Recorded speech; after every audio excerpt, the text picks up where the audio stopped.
안녕하세요.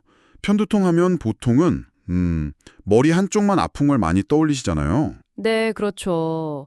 근데 그 헬스조선 기사 보니까 실제로는 한 40% 정도는 양쪽이 다 아프다고 하더라고요. 맞아요. 저도 그거 보고 좀 놀랐어요. 그래서 오늘은 여러분이 보내주신 자료들, 뭐 의학 논문 발췌본도 있고 국립정신건강센터 정보, 또 국제도통질환 분류기준, 뉴스 기사 같은 것들, 이걸 바탕으로 좀 깊이 파고 들어볼까 합니다. 좋습니다. 편두통, 이게 정말 단순 두통이 아니거든요.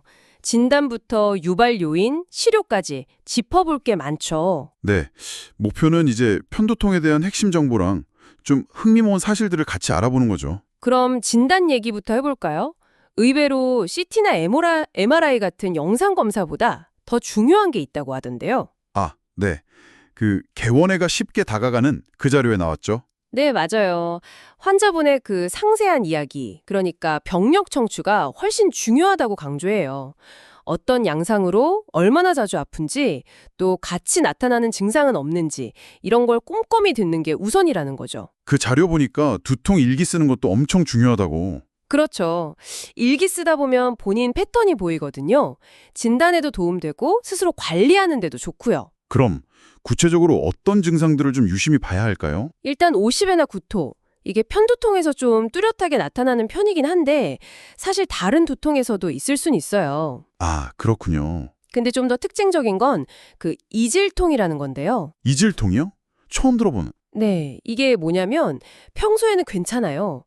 근데 머리를 빗거나 뭐 세수하거나 면도할 때 있잖아요. 네네. 그럴 때 피부가 되게 예민하게 느껴지거나 심지어 아프게 느껴지는 거예요. 이런 게 편두통의 중요한 단서가 될 수 있습니다. 와, 신기하네요. 그냥 스치는 건데 아프다니. 근데 이런 증상 말고 좀 위험 신호 같은 것도 있다고요? 아, 네. 그건 정말 중요해요. 만약에 두통이랑 같이 갑자기 열이 확 오른다거나 의식이 좀 흐릿해진다거나 네. 아니면 팔다리 한쪽에 힘이 빠지거나 감각이 이상해지는 그런 국소신경학적 증상이 보이면 이건 응급 상황일 수 있어요. 아, 편두통이 아니라 다른 심각한 문제일 수도 있다는 거군요. 그렇죠. 뭐 뇌종양이나 뇌졸중, 뇌수막염 같은 다른 원인을 빨리 확인해야 하니까요. 이건 정말 놓치면 안 됩니다. 알겠습니다. 그리고 또 여성분들이 편두통을 더 자주 겪는다는 얘기도 있었어요. 국립정신건강센터 자료였죠? 네, 맞아요. 남성보다 한 3배에서 4배 정도 더 흔하다고 알려져 있고요. 이게 특히 여성 호르몬, 그 에스트로겐 변화랑 관련이 아주 깊거든요. 아, 그래서 그 월경 편두통이라는 게 있군요. 네, 대표적이죠. 월경 직전에 에스트로겐 수치가 확 떨어지면서 유발되는 경우가 많아요. 그래서 이걸 에스트로겐 금단 두통이라고 부르기도 하고요. 아하. 이렇게 딱 시기가 예측 가능하면 그 화순 전남대병원 복약 정보처럼 통증 시작 며칠 전부터 나프록센 같은 약을 미리 먹는 단기 예방 요법이 도움이 될 수 있는 거죠. 오, 미리 대비하는 거네요. 반대로 임신 중에는 편두통이 좋아지는 경우가 많다는 것도 좀 신기했어요. 한 60% 이상이요. 네.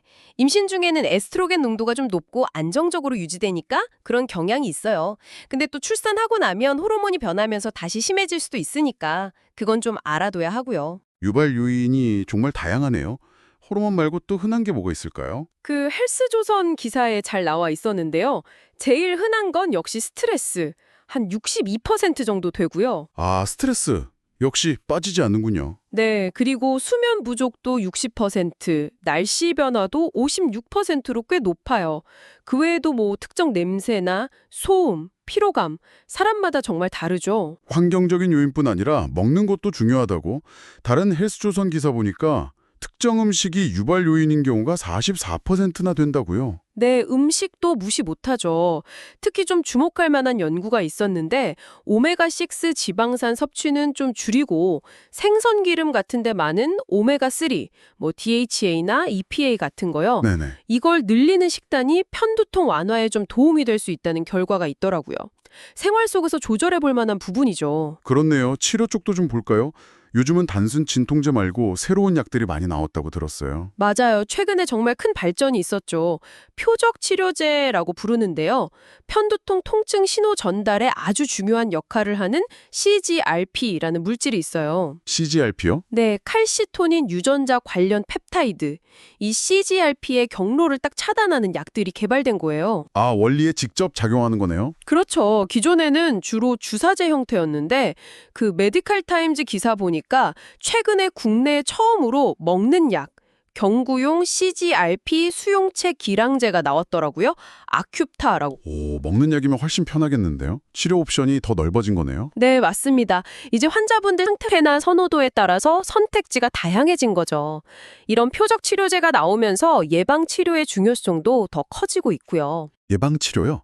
아까 월경 편두통 때 잠깐 얘기 나왔던 네, 그런 단기 예방도 있지만 두통이 아주 잦은 만성 편두통 환자분들 같은 경우는 장기적으로 예방 치료를 하면서 발작 횟수나 강도를 줄이고 결국은 삶의 질을 높이는 게 중요해졌어요. 자, 오늘 이렇게 쭉 얘기를 나눠보니까 편두통이 정말 그냥 머리 한쪽 아픈 병이 아니라는 게 확실히 느껴지네요. 그렇죠.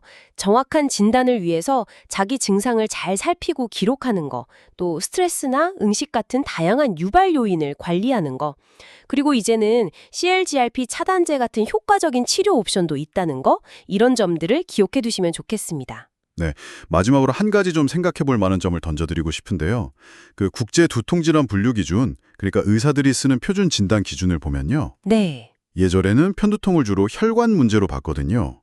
근데 점점 이게 신경계 문제, 특히 통증을 전달하는 신경 경로 자체가 너무 예민해진 상태로 보는 쪽으로 이해가 바뀌고 있어요. 아, 혈관에서 신경으로 관점이 이동하고 있군요. 네, 이런 관점의 변화가 앞으로 편두통을 이해하고 또 치료하는 방식에 어떤 새로운 가능성을 열어줄지 한 번쯤 생각해 보시는 것도 의미 있을 것 같습니다.